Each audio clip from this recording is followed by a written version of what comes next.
마가복음 12장 35절에서 44절까지 말씀 함께 읽겠습니다.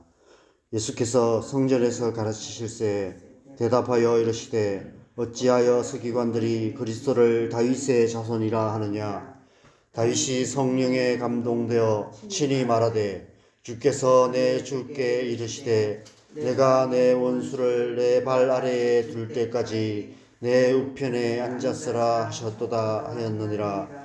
다윗이 그리스도를 주라 하였은즉 어찌 그의 자손이 되겠느냐 하시니 많은 사람들이 즐겁게 듣더라. 예수께서 가르치실 때에 이르시되 긴 옷을 입고 다니는 것과 시장에서 문안받는 것과 회당의 높은 자리와 잔치의 윗자리를 원하는 서기관들을 삼가라. 그들은 과부의 가산을 삼키며 외식으로 길게 기도하는 자니 그 받는 판결이 더욱 중하리라 하시니라. 예수께서 헌금함을 대하여 앉으사 무리가 어떻게 헌금함에 돈 넣는가를 보신 때 여러 부자는 많이 넣는데 한 가난한 과부는 와서 2렙돈 곧 한 고드란트를 넣는지라. 예수께서 제자들을 불러다가 이르시되 내가 진실로 너희에게 이르노니 이 가난한 과부는 헌금함에 넣는 모든 사람보다 많이 넣었도다. 그들은 그 풍족한 중에서 넣었거니와 이 과부는 그 가난한 중에서 자기의 모든 소유 곧 생활비 전부를 넣었느니라 하시니라. 아멘.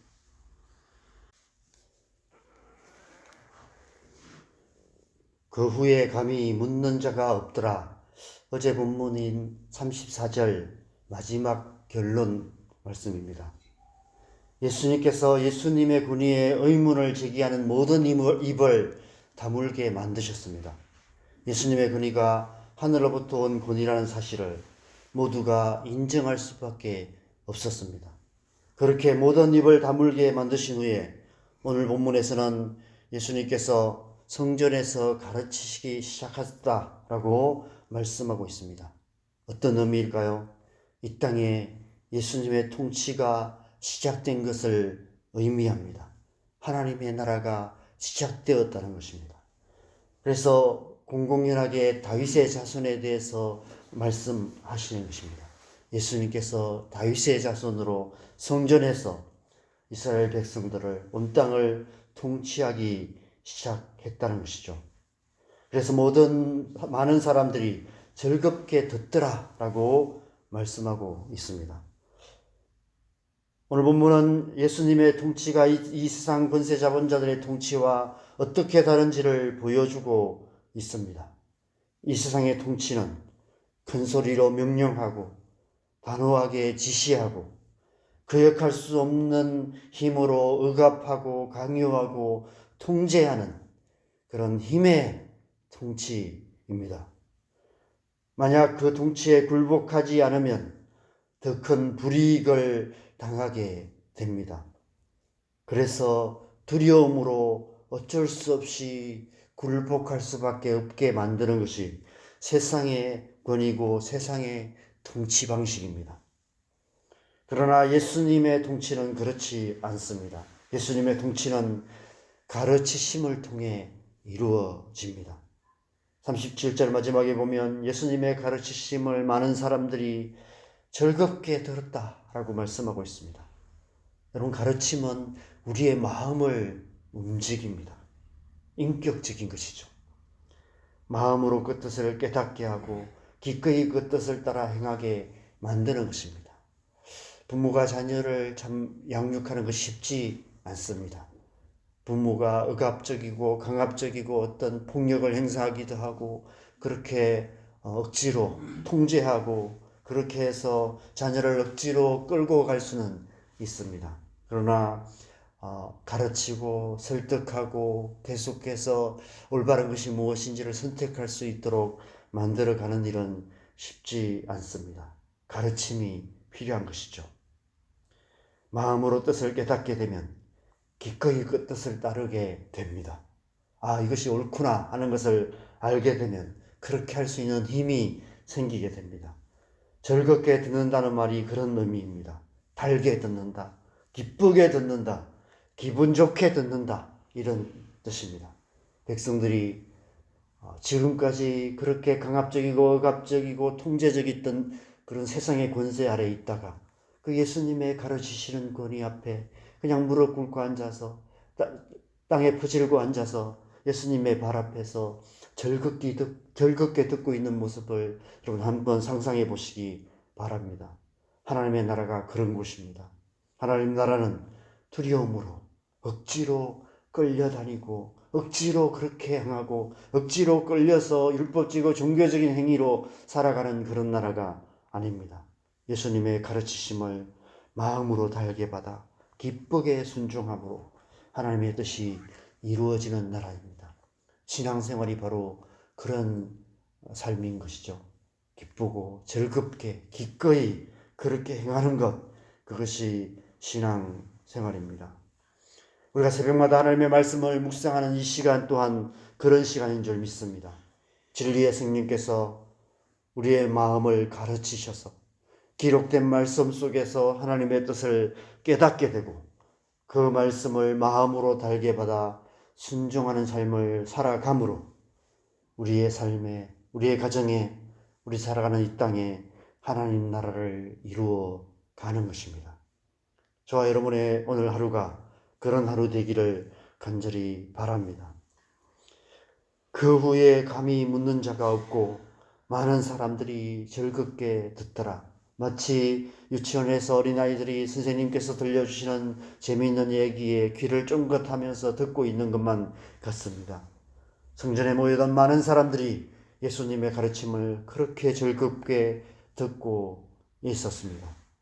그들은 지금 그들 자신도 모르는 사이에 하나님의 나라를 맛보고 누리고 있었던 것입니다. 그 순간 그곳에 하나님 나라가 이루어져 있었던 것입니다.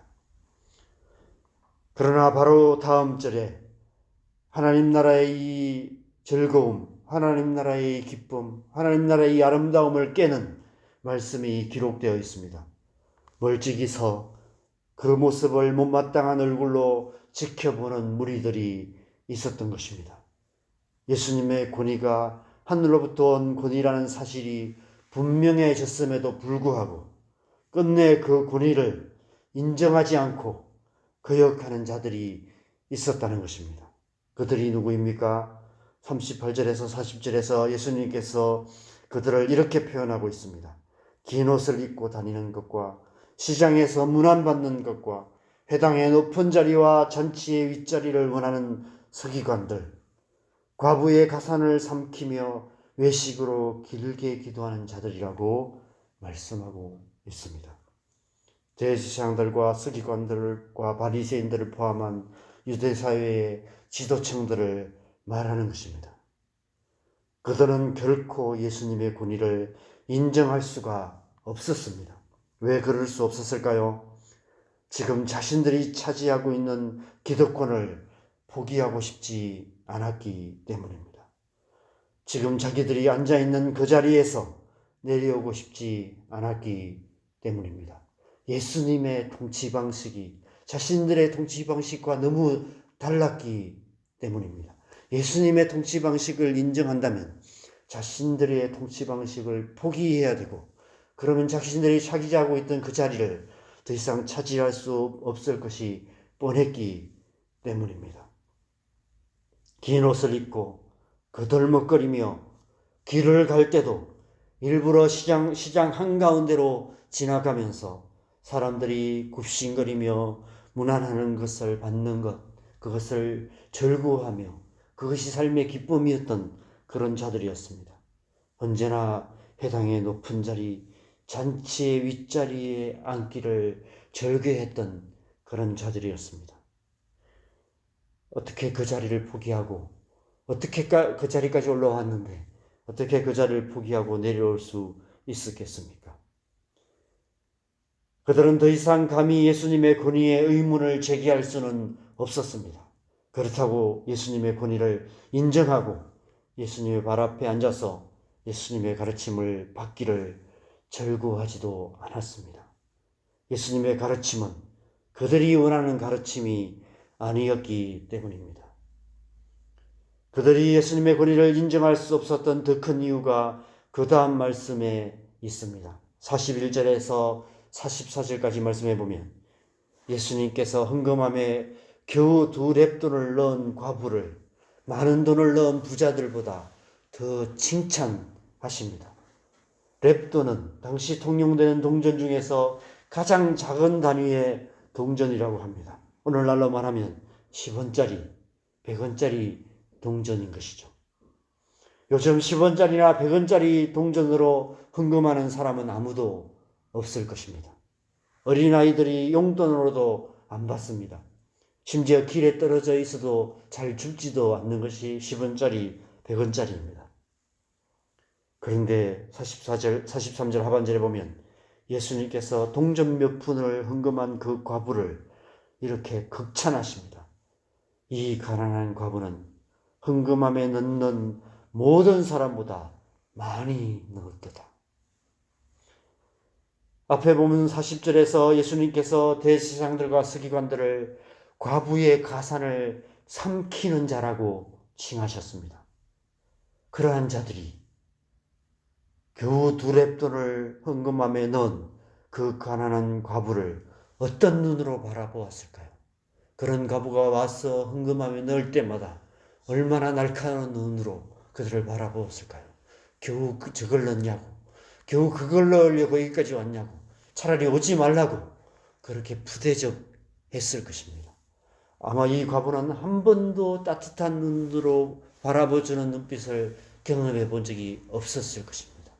그런데 예수님께서 그 겨우 2렙돈을 넣는 그 과부를 정말 따뜻한 눈으로 바라보시고 한 번도 바라본 적이 없는 그런 눈으로 바라보시면서 극찬하시는, 헌금함에 넣는 모든 사람보다 많이 넣었도다, 그렇게 말씀하시는, 아마 대놓고 그 여인에게 말하지 않았을지 모르지만 그 여인은 그 자신을 따뜻한 눈으로 바라보시는 예수님의 눈빛에서 한 번도 경험해보지 못한 따뜻함을 느꼈을 것입니다. 이 과부를 칭찬하시는 예수님의 말씀이 그들에게는 어떻게 들렸을까요? 그들의 귀에 얼마나 거슬렸을까요? 그래서 그들은 예수님의 가르침을 절구할 수 없었습니다. 그래서 그들은 예수님의 권위를 인정할 수 없었습니다. 그래서 결국 그들은 예수님을 십자가에 못 박아버리고 말았던 것입니다. 여러분, 하나님의 나라는 이 세상과 완전히 다른 가치가 지배하는 나라입니다. 세상과 반대되는 가치가 역사하는 나라입니다. 돈의 많고 적음으로 어떤 우리의 행위가 판단되어지는 그런 나라가 아닙니다. 먼저 된 자가 나중되고 나중된 자가 먼저 되는 곳입니다. 크고자 하는 자는 섬기는 자가 되고 어뜸이 되고자 하는 자는 모든 사람의 종이 되는 나라입니다. 가난한 과부의 2렙돈이 모든 사람보다 많은 헌금이 되는 곳이 하나님의 나라입니다. 하나님의 나라는 그렇게 이 세상의 가치를 완전히 뒤집어 엎으며 이 세상과 완전히 다른 방식으로 우리에게 임하게 됩니다. 그러면서 우리에게 정말 그 나라의 백성이 될 것인지를 묻고 있습니다. 이 세상의 가치를 완전히 뒤집는 예수님의 말씀을 즐겁게 듣고 그 말씀을 기꺼이 따르는 자, 그 말씀을 따라 이 세상과 다른 가치로 살아가는 자들, 그런 자들이 하나님의 나라의 백성이 될 수 있습니다. 하나님의 나라는 즐겁게 듣는 자들의 나라입니다. 저와 여러분이 그런 자들인 줄 믿습니다.